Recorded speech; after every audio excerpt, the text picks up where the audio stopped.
Welcome to the Daily Coffee Pro by Mapper Forward, friends. I'm your host, Lee Safar, and today on the podcast is Nestle coming for your specialty coffee business. We'll explore that in a second, but before we do, if you haven't subscribed to the podcast yet, whether you're watching it on YouTube or you're listening to it through podcast listening apps, please consider subscribing and hitting the notifications bell so that you get notified every time we release an episode. Special thanks to our sponsor for this episode, Baratza, manufacturers of the best manual brewing grinders in the world.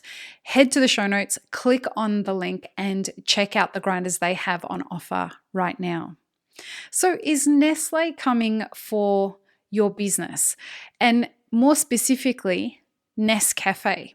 Now, when we say the words Nescafe, or the word Nescafe, you usually think instant coffee, right?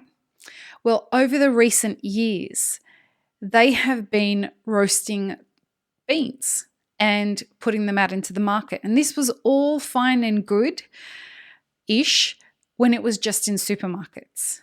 But it's gone beyond that now. And I was alerted to this in one of our coffee roasting mastermind groups when one of our participants mentioned that Nescafe was coming and poaching his staff so that they could onboard them as salespeople into their business to sell roasted coffee to cafes. They were using specialty coffee staff, roasters and baristas, as salespeople who were familiar in the local community amongst coffee professionals, and they were using them to push a new brand of Nescafe that uses very familiar terminology, very similar terminology to the kinds of terms that we use in the specialty coffee industry.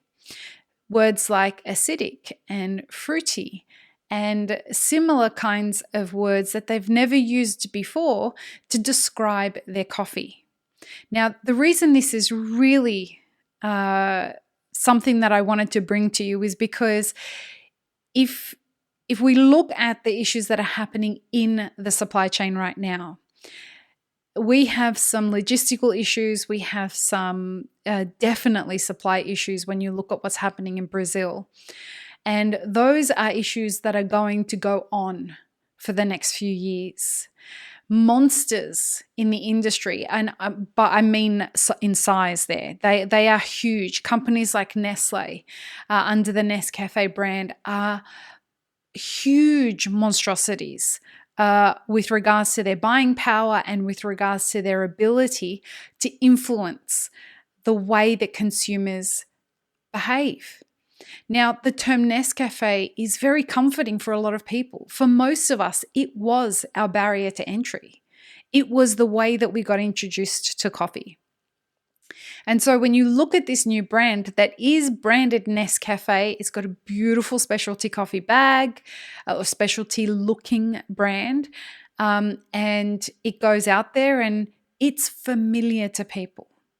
2 years into a pandemic with what is most likely about to become a global financial crisis, as this moves on and we experience more and more constraints on the supply chain, what you're going to start to see is small businesses under the crunch.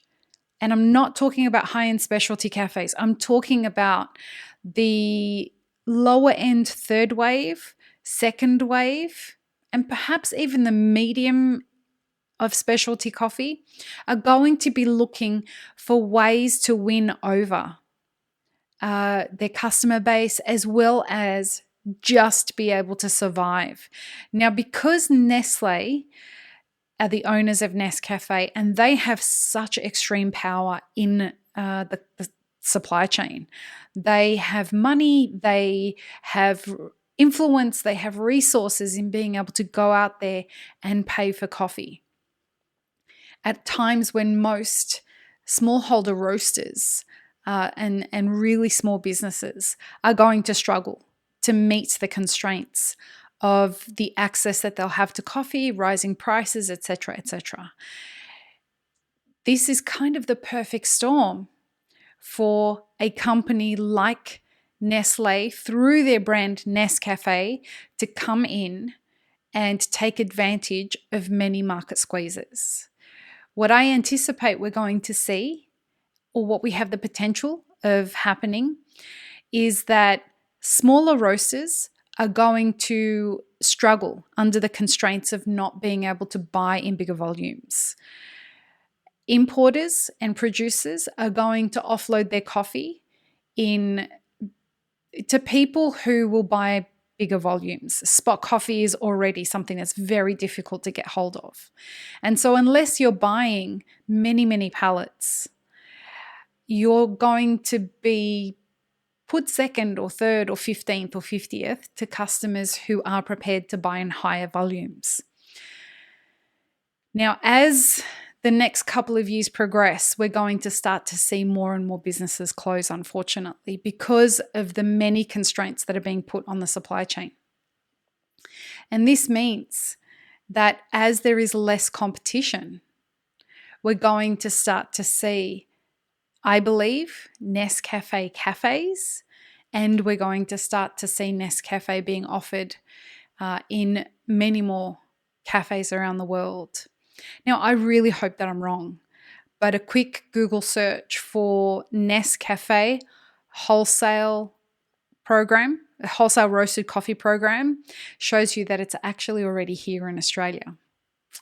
And nobody's talking about it. I would really love to see a lot more people who are in positions of influence in the industry start to talk about this. But we're not. There's this kind of consensus that this is just the way that business goes. Okay, this is the way that business goes. Our industry is going to be in for a rude awakening over the next few years. And so all I'm asking is that you consider how this may influence you and your local coffee community if Nescafe sales reps start showing up, giving you all the equipment that you need, and selling not even you, let's say your competitors. If Nescafe comes in, offers you what they're calling specialty coffee, and they're giving it to you at a great price, as well, they're going to give you all the equipment that you need. It's going to be a really hard bargain to turn down in times of real stress, which right now we're experiencing stress. From the things that I've been seeing, we're headed in for more interesting times with what's happening with the economy. So it's something that I wanted to talk to you about. It's something that I wanted to bring to your attention. It's something that I am trying to have conversations with a few different stakeholders on a higher level in the different corporations that are involved, and we'll see what comes of it. Are you worried about Nescafe coming to your local city and starting to compete in a market that you're already in as a roaster? I'd love to hear your thoughts. Drop a comment or let us know via social media or email us, support@mapperforward.org. Peace, love, and peanut butter, friends. Have an amazing rest of your day.